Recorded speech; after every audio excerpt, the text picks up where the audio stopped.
सरकार है मित्रों, जिसने तय किया भगवान ना करे, लेकिन अगर कभी देश के लिए कोई शहीद हुआ तो 1 करोड़ रुपए की श्रद्धा निधि उसके परिवार को दी जाएगी, सम्मान निधि दी जाएगी। उसकी प्रतिमा हम लगवाते हैं, परिवार के एक सदस्य को शासकीय सेवा में लेते हैं। आज मैंने उनको प्रणाम किया। दूसरा कार्यक्रम था भैंसबा माता जी, बीजासन देवी। मैं राजगढ़ की जनता को प्रणाम करता हूं, सांसद जी भी यहां बैठे। 21 करोड़ का मंदिर बिना किसी सरकारी सहायता के जनता बनाएगी अपना खून पसीने की कमाई से। मैं इस प्रयास का अभिनंदन करता हूं और देवी मां से यही प्रार्थना करता हूं, जालपा मैया से भी यही प्रार्थना करता हूं कि सुख समृद्धि और रिद्धि सिद्धि आप सबकी जिंदगी में आए। मैया ऐसी कृपा करना कि आपके पांव में कभी कांटा भी ना गड़ पाए। आप सब सुखी हो, आप सब निरोग हो, आप सबका मंगल हो, आप सबका कल्याण हो और प्रगति और विकास की दौड़ में हमारा देश लगातार प्रधानमंत्री नरेंद्र मोदी जी के नेतृत्व में आगे बढ़ता जाए, यही मैया के चरणों में प्रार्थना है। लेकिन आज तीसरा कार्यक्रम यहाँ मेडिकल कॉलेज के भूमि पूजन का है। मेरे प्रिय बहनों और भाइयों, मैं लंबा नहीं बोलूँगा, लेकिन याद करो राजगढ़ जिले की एक जमाने में क्या स्थिति थी। पानी के लिए, पीने के पानी की एक एक बूंद के लिए राजगढ़ जिला कभी परेशान रहता था।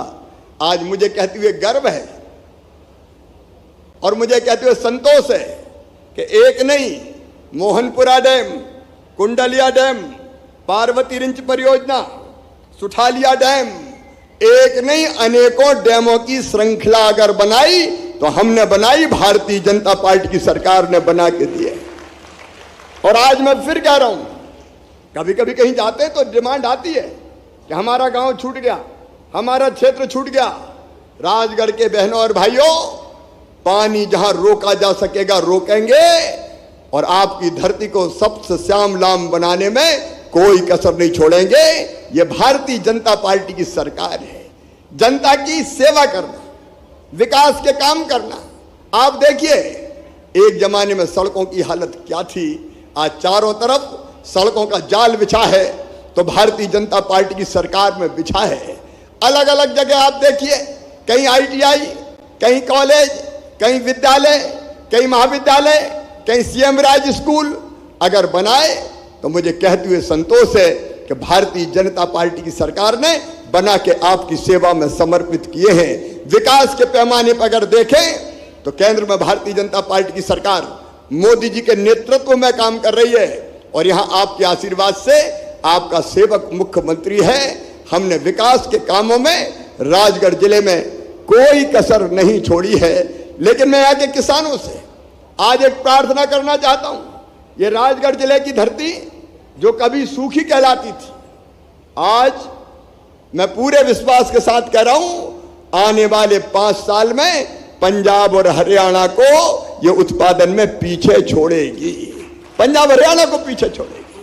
चाहे खेती हो या सोलर पावर प्रोजेक्ट हो, चाहे उद्योगों की स्थापना का काम हो, चौतरफा विकास राजगढ़ का ये हमारा लक्ष्य है। मेरे बहनों और भाइयों, हमें तो आपकी जिंदगी बदलने का काम करना है। लेकिन किसानों से एक प्रार्थना है, अभी तक हमारी जमीन कीटनाशकों से और रासायनिक खादों से बहुत हद तक मुक्त रही है, क्योंकि सिंचाई के साधन नहीं थे या बहुत कम थे। मेरी आपसे हाथ जोड़ कर प्रार्थना है कि हम प्रयास करें। सांसद जी ने जो मुझे बताया, मैं उस आधार पर भी कह रहा हूं कि हम अपने खेतों में यथासंभव प्राकृतिक खेती करें। और प्राकृतिक खेती की विधि ऐसी है कि इससे बिना रासायनिक खादों के भी हम बेहतर उत्पादन दे सकते हैं, तो हमारी जमीन जहरीली होने से बचेगी। मैं पूरी खेती की बात नहीं कर रहा, लेकिन हम ये तय कर सकते हैं कि अगर किसी के पास 25 एकड़ जमीन है तो 1 एकड़ जमीन में प्राकृतिक खेती करने की कोशिश करे। किसान आगे बढ़े, नौजवान आगे बढ़े, गरीब भाई बहन आगे बढ़े, यह हमारा लक्ष्य है। और इसी